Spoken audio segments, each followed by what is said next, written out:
Glow up is real. Kaway-kaway sa mga commuter dyan na nakapansin sa kakaibang glow ngayon ng MRT3 Quezon Avenue Station. Mula sa bagong pintura at karagdagang mga ilaw hanggang sa mas pinagandang ticket booths na mas lalong magpapagaan sa biyahe ng bawat ordinaryong Pilipino.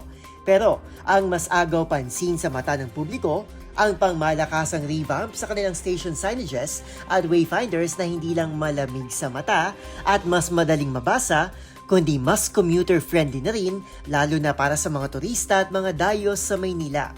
Mas malinaw ng direksyon kung saan matatagpuan ang hagdan, elevator, gayon din ang entrance at exit points. Nahahawig na ito sa disenyong ipinatutupad ng Light Rail Manila Corporation sa LRT1 stations na minimalist at malinis ang layout. Nagkaiba lang ito sa kulay na ginamit, kung saan dilaw sa MRT habang green naman sa LRT1. Tugma sa color coding system ng dalawang railway system.